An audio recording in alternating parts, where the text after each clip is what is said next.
This is, and people didn't hear that. People heard misdiagnosis and they were like, so you don't have those, you cured, you don't have those symptoms. And I never said it in the moment because I felt too embarrassed to. But I was like, no, no, no, no, no. I still, all of those things are the same. I have not changed throughout this. I have been a constant. The thing that's changed is the word and the language and the systems around me.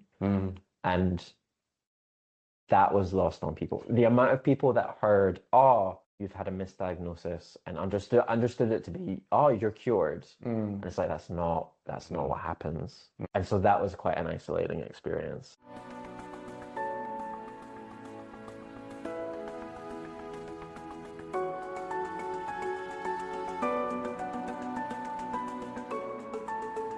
You know, it's funny. I think it actually, and this maybe feels like a tangent, but it feels like a balance between individualism in our health systems versus collective or communal responsibility. And I think it's funny as well because when we think of going to our GP or we think of talking to a specialist, we still think of that as individualistic, even though it's not. Like there's two people in that relationship, but that's not how we train our doctors. It's not how we train therapists. I actually think, funnily enough, the only profession I really know of that centers it, and I'm sure there's more, but peer support workers, which center the collaboration in the relationship. It's funny, I think, when I say about that balance between individualism and collectivist or communal collaborative care and not quite finding the balance for it. I think in that misdiagnosis journey, I think there was a feeling, especially when I left Epi, which is when that revelation happened, there was a sense or feeling of this is a gift. You don't have this. I'm taking the shackles off you. You can now go and be free. And the experience of that was this identity that I have been building a lot of myself around for the past, I think, 2.5, 3 years at that point is now gone. So the past 2 or 3 years feel like kind of a void that I have to refigure. And also I'm on my own now because the service has gone be free essentially. And which is lovely, and the intention of it is lovely, and it is a lovely thing. But it's also it's forgetting that kind of relational aspect of it because it is again it's letting someone off into the world on their own to now figure out their identity after it's taken a really big hit. And everyone does that, right? That's what life is, figuring out who we are and how we change on a day-to-day basis, like as we move through the world. That's just something everyone does.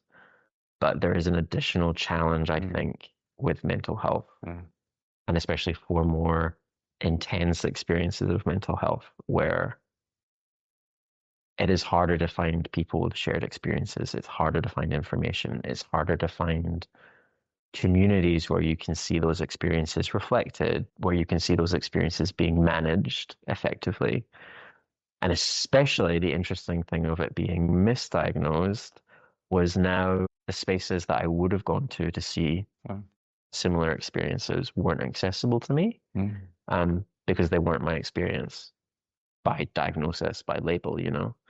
And so it very much felt like, oh, I'm now looking forward and I can't go back there because now the door has been kind of shut behind me. I need to kind of start from scratch again. And it did feel like that. It felt like starting from scratch and kind of shedding the old identity and going into something new. And There's the part where I feel very unfair to you. You know, that's a part where I kind of felt like where the clinical setting forget about seeing you as a whole person and also taking into consideration of when I first hear it, when you told me, I said, oh, wow, such a great news. But when you're starting to unpack it, I was like, wow, that is so much deeper to it. Because to you, we are, you know, like at that time, it was a critical time of your life. like you're going to finish and you really wanted to hone your skills and there were so many elements in there that no one were guiding you towards. You have to take on that responsibility to unpack all that. Just by believing someone is doing you a good favor without really seeing who is this person sitting in front of me, your intention behind it, because you're always doing it because you want to advocate and educate people. The intention is so no one have to go through what you're going through. And then the third things I think is the most frustrated to me is not even saying it and then ask you, where is that left you now? Yes. Yeah. It's so true. We don't have any services that exist for misdiagnosis, right? Because that is the end of, at least in a diagnostic medical system, biomedical system, that's the end of the problem. The problem has been solved. And so now the system ends. You've reached the conclusion of it. I was really fortunate that I had a therapist at the time, a therapist that I trusted. I'm still with. He's remarkable. I think you are remarkable. I just want to put it back, honestly. Aw, Yeah. thank Yeah. you. And sorry, you carry on. I mean, yeah, I was lucky. I was lucky that I had a therapist. I was lucky that that therapist was a really good fit. And also he didn't use diagnoses. He didn't use labels in his language much. He did use them, and he had kind of that academic, but what am I saying? He steered away from labels and diagnoses being the kind of focal point of treatment and support. And again, it was a lovely continuation of that. Let's talk about you. Let's talk about your goals. Let's talk about how you are moving and existing throughout the world and what you want to do, which Epi captured as well really beautifully, and which I think primary healthcare services don't often. Like, it is very much diagnosis focused and kind of mathematical, solve the problem. Like, this is the experience, these are the symptoms, this is the solution. Yeah. And it's true. Yeah, it's in the context of misdiagnosis, because when the problem is solved, but that's not where people finish. Like, people continue to move through the world and thank God you are strong, to be honest. I will flip the table and say, what? There was a couple moments of that as well. There was a couple moments of and then yeah, exactly that. It's just the biggest freaking joke in my life. Yeah. So and what upset me as a human being is I know her intention is well as well. I know she wasn't trying to. That's why I think it's the system's fault, because the system create isolation, and the system just seeing this individual being treated in this isolation situation, and that is what I felt most frustrated about the whole mental health services. Is just keep putting it as a like, and that's why people in the end always to you about your resilience, even just finding it back. And even before I say, I'm so happy to see you flourishing. And then, because I hearing what I hear and seeing, I know people probably don't even understand the internal, struggle you have to go through to redefine, find yourself, and also having that trust again. I mean, that is what people don't understand. And because we are empath, we're quite sensitive individuals. So we don't just see this like, oh, some people might just think, well, who cares? But you do. You care so deeply that that's why it almost pull you apart again. Yeah. Sorry, I'm not. No, I think it is that. It's so funny. I think that isolation thing is a really important point. I think a lot of my thinking at the moment, both personally for me, and then also in the work that I do now that I'm in a role where I'm making programs and working with community and running events about all different things. A big question that I think I have a lot is, what is the balance of my responsibilities as an individual versus collective or relational responsibilities? And what's the the balance, what's the ratio, and it changes in different contexts. So thinking about myself, like what am I responsible for in terms of my own well-being versus actually what should exist in our healthcare systems to look after us. Like I think there is a responsibility of, and I would agree with you there, of the failings of a system or the blind spots of a system where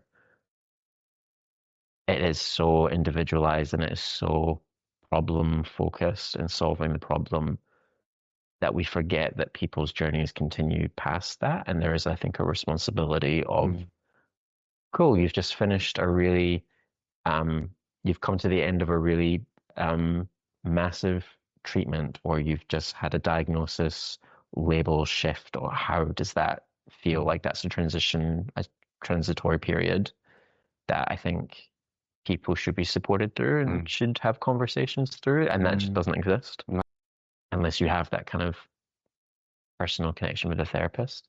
And even, like just talking about resilience, how then you have to that no one celebrated for you. It's not like you wanted someone to celebrate, but like what you said is such a problem focused. Yes. I mean, I think that's the thing, right? Is it becomes, and not even to say that it's a positive or a negative, because I think there are both in there, but it becomes such an individualized thing in that instance. You get to the end of that journey, and because there's no follow through, suddenly you are responsible for every aspect of it, for understanding your identity, navigating and recarving your identity, having conversations with family and friends, looking at your well-being systems, routines, and if they have to change. What was interesting about the misdiagnosis as well, and I think this is something that was lost on especially friends and family, was that none of the symptoms changed. It was only the word. No, that is a question. And people didn't hear that. People heard misdiagnosis and they were like, "Oh, so you don't have those. You don't have those symptoms." And I never said it in the moment because I felt too embarrassed to. But I was like, no, no, no, no, no. All of those things are the same. I have not changed throughout this. I have been a constant.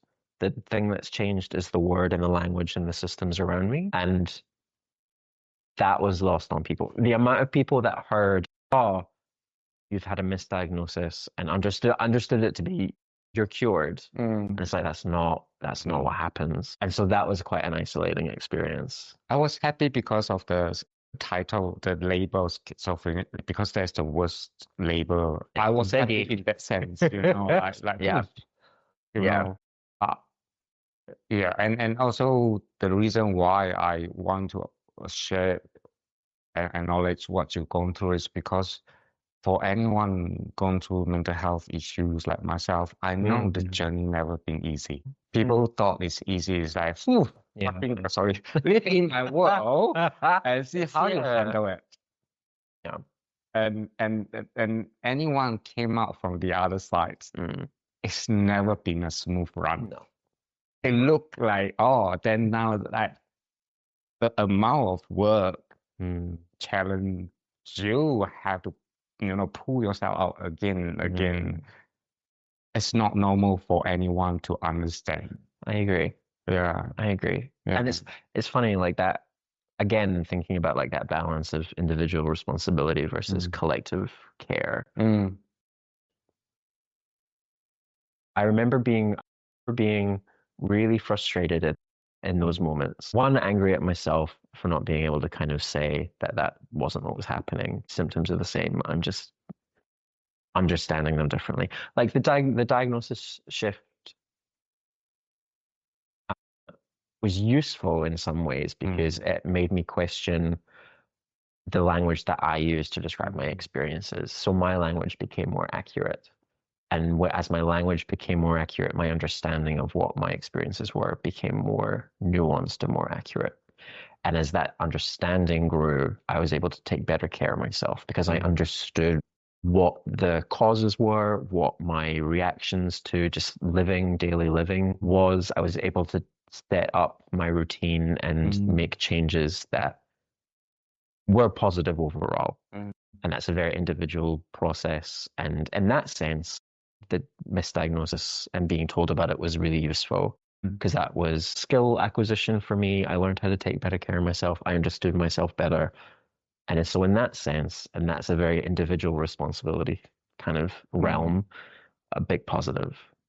You know, when you're talking about this, what come into my mind is like you're doing a clay pot.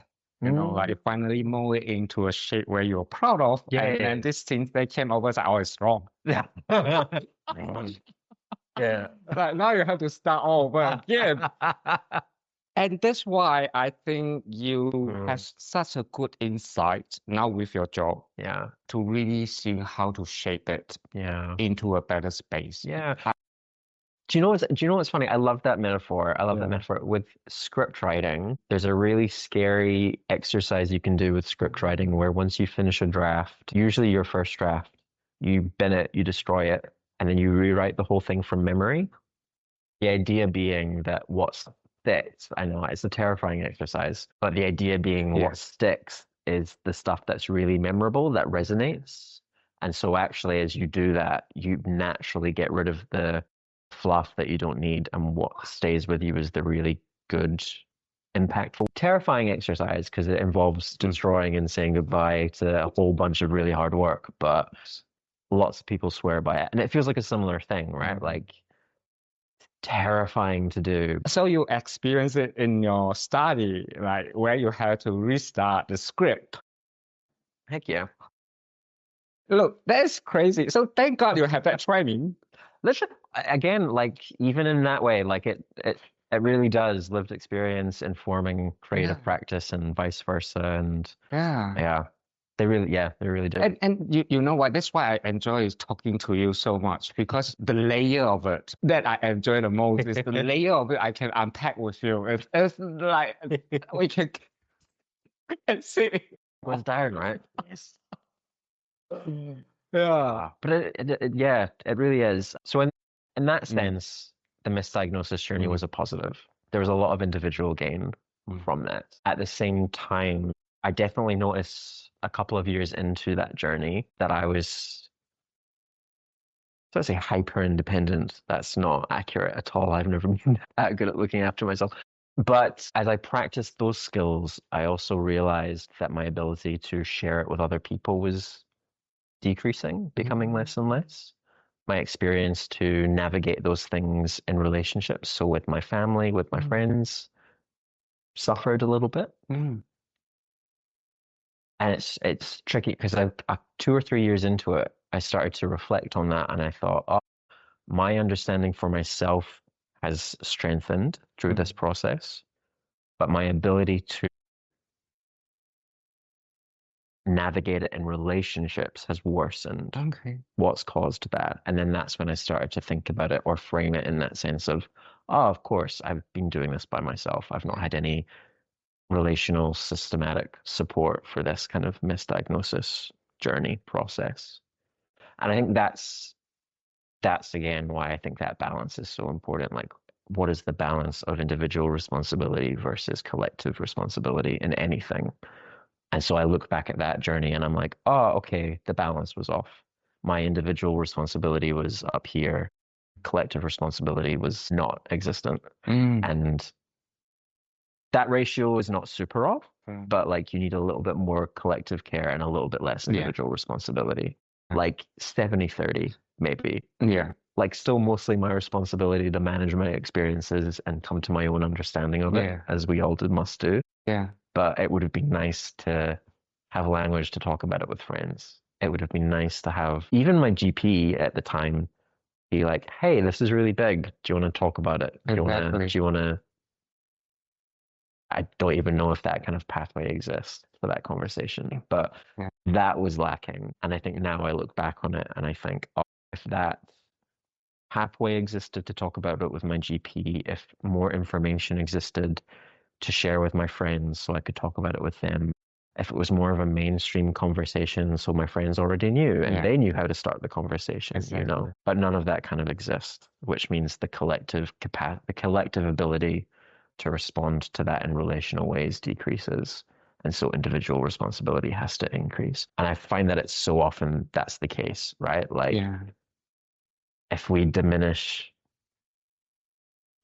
someone's individual agency or ability to look after themselves, then the collective or a system has to cover the difference.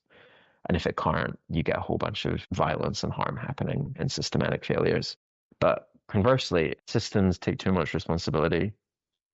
Is that the Yeah, I know too much? exactly what But I know as because you talk. Oh man, I exactly because you're saying there's certain elements that you need to unpack it and come to an understanding what this mean to you. Yes, that belongs to you. No one can help you. But you're also saying because we are so focusing on individualized and forget about this, especially in a system where they still have a space to nurture individual in a space where they are vulnerable.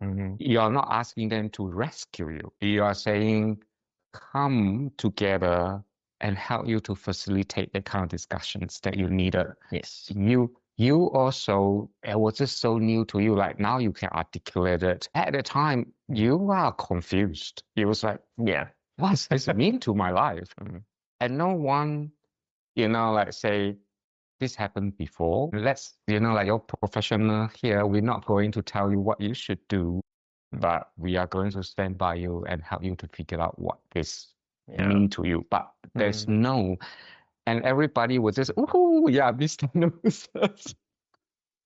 George, yeah, But you inside is like crumbling. It's like no one. yeah, And man, and that's why when I hear what you're saying, so easy. I learned that as well when I first hear you. My reaction was like, ooh, and I was like, yeah, I know what you mean. Is I would felt the same,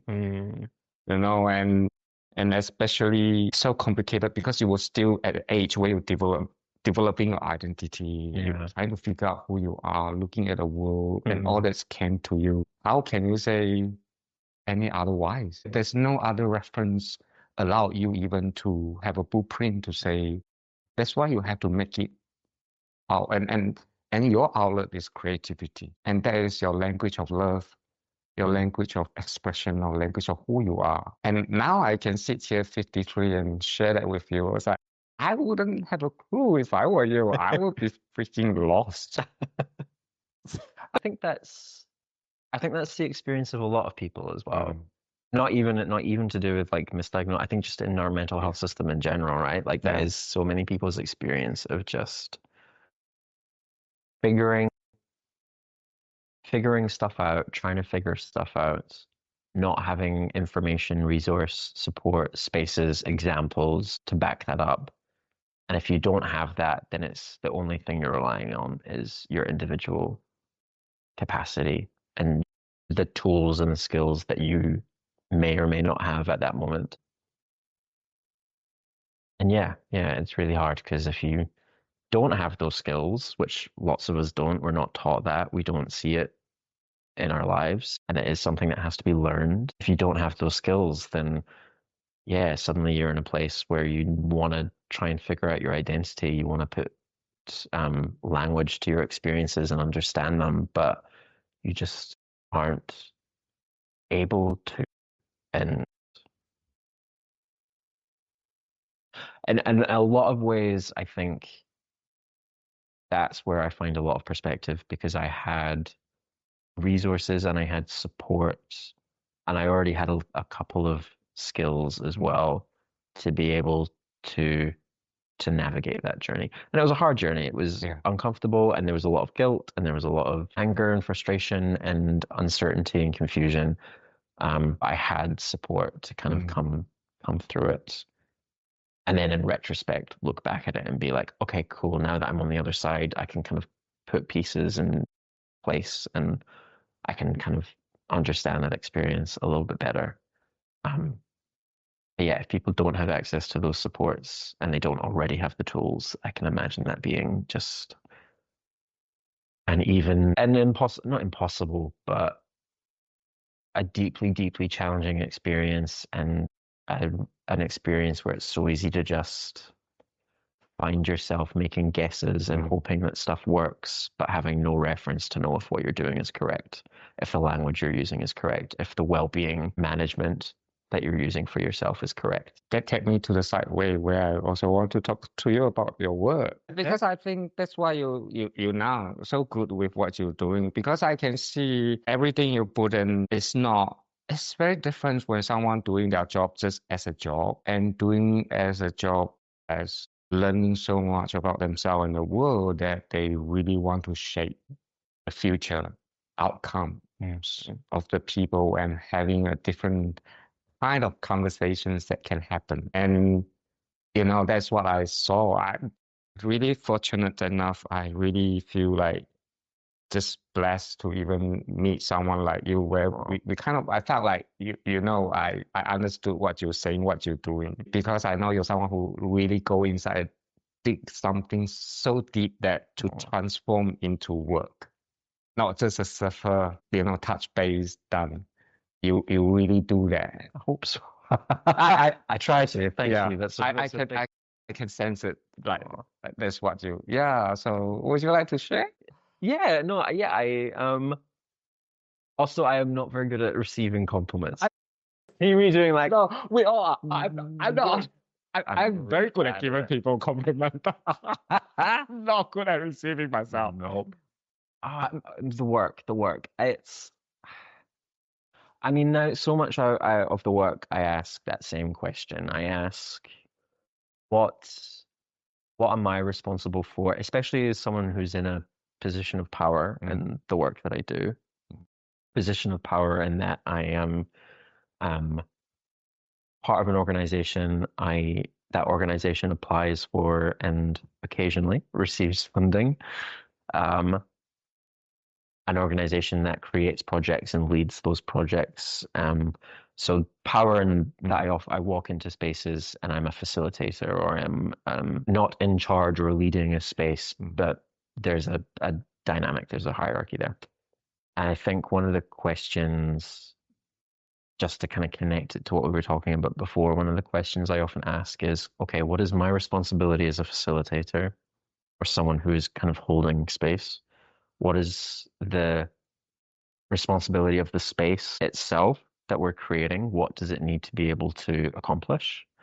And what is the responsibility of the people and the participants coming into it, both individual for them, and then also in relationship, like what is our responsibility together? And again, it comes back to the idea of whenever we're creating a program or we're creating a resource or we're sharing information, what is the balance between individual responsibility or our responsibility and the responsibility of people that we work with? Because if that balance is off, I think that's one of the biggest considerations that we make, making sure that we are providing just enough support so that people can come in and have support, the support that they need, have access to the information that they need, but also that we're not doing too much leading, too much kind of taking too much responsibility of the space, that other people can't also come into it and manage their own agency, their own behavior, that they can't make their own decisions around the skills in the room, that they can't make their own decisions around how they want projects or events or spaces to be run. I mean, like the essence of co-design is the idea that we do it together. So much of my thinking at the moment, at least, is around how can I do just enough that people feel supported, but also not too much that people... Because that's the thing. If you do too much for people, then it's the same in our healthcare systems, right? We get not complacent, but we forget that we have agency and that we have control over these things as well. We have control and a say in what we do and what we say and how we say it and how we interact with people. If someone comes in and makes all those decisions for us, we forget that we have that power. We forget that we have that agency. Sometimes we get complacent. I mean, I think we talked about it last time when I was diagnosed in the UK. a lot of the conversations were around, we're going to set you up on working on, I can't remember what it was called. We're going to set you up on the benefit. Yeah. We're going to manage this for you. We recommend that you drop out of university so that we can look after you more. It was all this idea of, we're going to look after you. We're going to look after you. Which again, the intention is lovely. The intention is the care and to support, and especially for schizophrenia at the time, crisis support. But I look back on that now and I feel very grateful that in the moment where the choice in that setting at that point was drop out of university or stay in university. Stay in university and not receive the care that was being offered to me, or drop out of university and receive it. That kind of felt like what the ultimatum was. I'm sure it wasn't. Yeah. I hear you, because I know exactly because they are so risk averse. Yeah. That they almost tend to you, if you take on that much of responsibility, this might occur again. If a repeated thing, we will be hands off because you're not listening to us. There's always that subtle hint about you have to, I hear you. And it's totally risk averse. It is either we need to be completely in control of this because we can't be responsible for anything happening for lots of reasons, for punitive reasons, for public image reasons, for just personal feelings of responsibility. And if we can't be completely in control of it, then we want nothing to do with it. Yeah. Because middle ground is risky. Middle ground is really risky. And I feel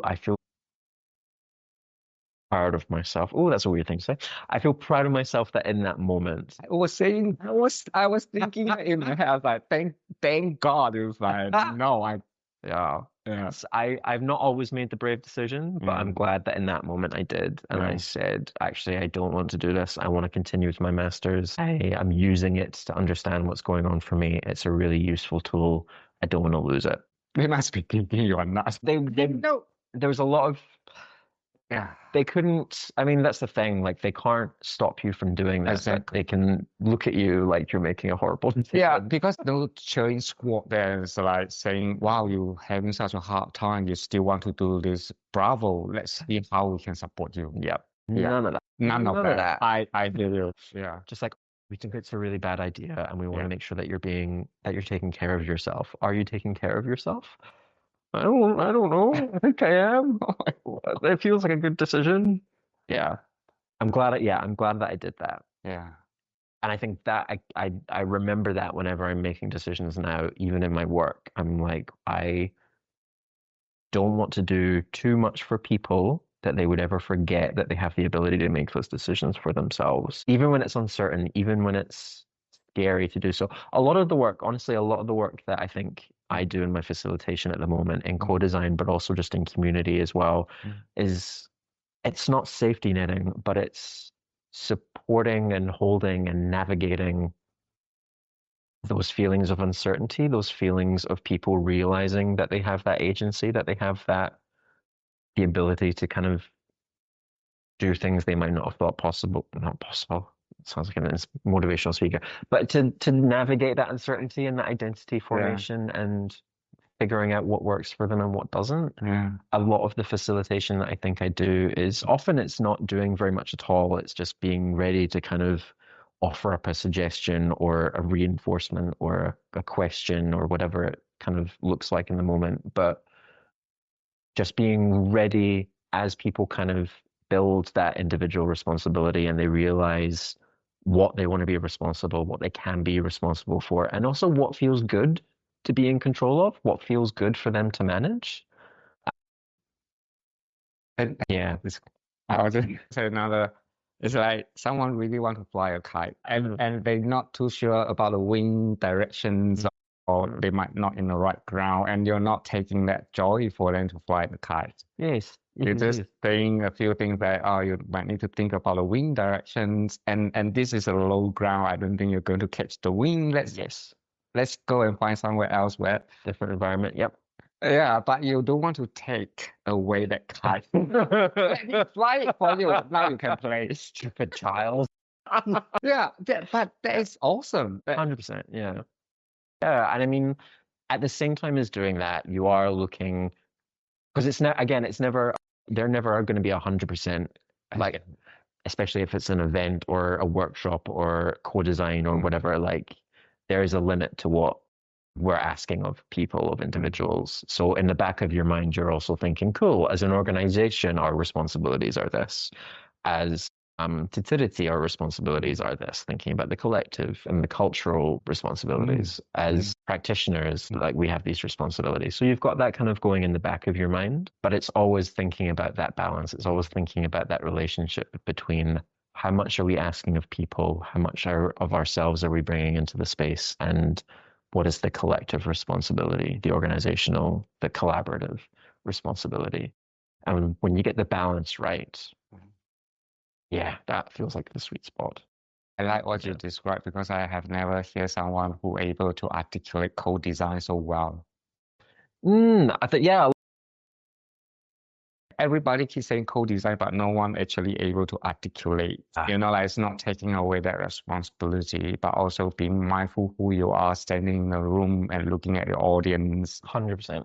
Yeah. And that's what I mean. Like you have so much experience that now you can bring it into your role and really asking tough questions that probably clinicians or someone who have not been in your shoes able to ask those questions.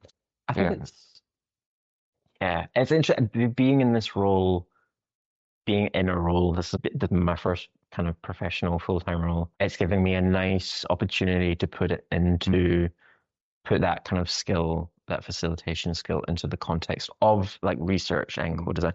It's interesting. Co-design is an interesting one because at the moment it's in some spaces it's being attacked, I think, as not being effective. And it's always interesting when we hear that because part of me is like, we've not even scratched the surface of how this works and how to do it effectively. Like we're shooting it dead before we even begin. Because it is so much of co-design feels like that. Feels like actually, what does it mean to meet in this space, in this process, from the beginning together, acknowledging who we are, acknowledging what we bring, acknowledging the dynamics and the power dynamics and the experiences in the room. And then from that, and that kind of uncertain beginning and figuring it out and learning about each other. And then from that, building a process from scratch, from up there. Because why I said you articulated so well, because I talk or work in the past, I hear so many people talking about co-design. No one ever once mentioned about the people, the audience, the participant, and really look at the skill set and what they can offer.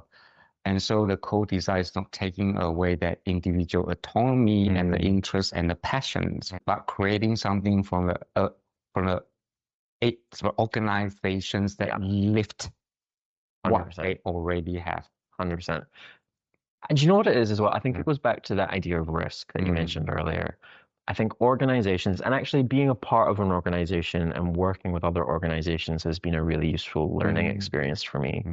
Just to feel and trying to understand and be empathetic as well to it, because I think it's a deeply challenging thing that gets in the way, is that idea of risk and how do organizations, especially big organizations, when they're dealing with funding, when they're dealing with public recognition, public facing image, their reputation, and also so many of our organizations, especially in mental health, especially in politics, are kind of used as chess pieces a little bit. And so the work that we do has to not only be effective, it also has to look good. It also has to be something that a politician can turn into a soundbite. And that's a lot of pressure to put on an organization. And actually, it takes them out of the work because suddenly they're not thinking about the work, they're thinking about needing this output. And that introduces an element of fear and an element of risk. And I think it means so often we go into co-design. The most common issue that we have with co-design, especially in the beginning, actually there's two, but one of them is we go in and organizations have already done a whole lot of work on what they want the output to be. They say that they're doing a co-design, right? They say that they're doing co-design, and you walk in and they're like, "Here, we've built this. What do you think?" They've already done all the work. I agree. And it's like, cool, you're no longer doing co-design. That's consultation. That's a different thing entirely. And there's nothing wrong with that, but call it what it is. I agree. Right? And we look at I think, at least at Changing Minds, when we look at the reasons for that, we look at the motivations, it really does feel like the reason why that happens is because of risk and because of anxiety and fear. That work that people do beforehand is this feeling of, oh, I need to come with something. I need to find the right answer. I need to prove that I'm doing the work. I need to prove that, and this is an individual thing and an organizational pressure as well. We need to prove that we're doing the best that we can and that we're showing results. Here we've come with something prepared. Aren't you happy we've done the work for you?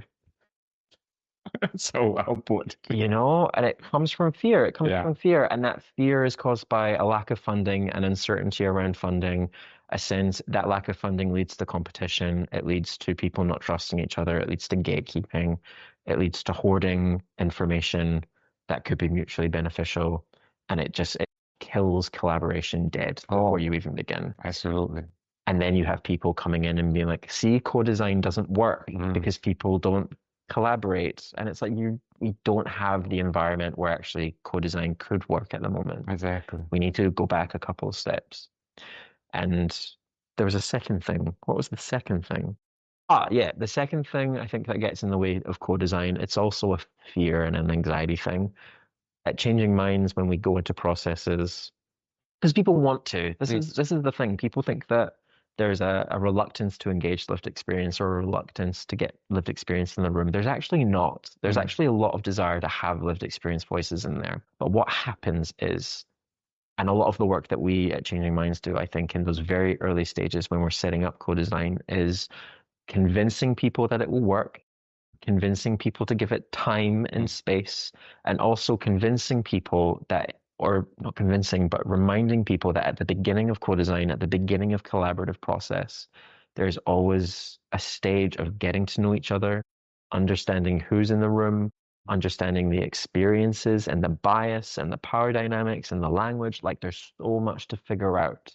The nuances of a space, the catalyst, the chemical reaction that happens when different people come together is intricate and tricky and fascinating and beautiful, and the whole point of it. But it's a process that takes time to figure out. Yeah. And so much of the work that Changing Minds does, I think, again, this is that facilitation role, is kind of comforting and providing space for organizations to step into that and be anxious about it and know that it will happen and just to sit with it and sit with the process and trust it. Trust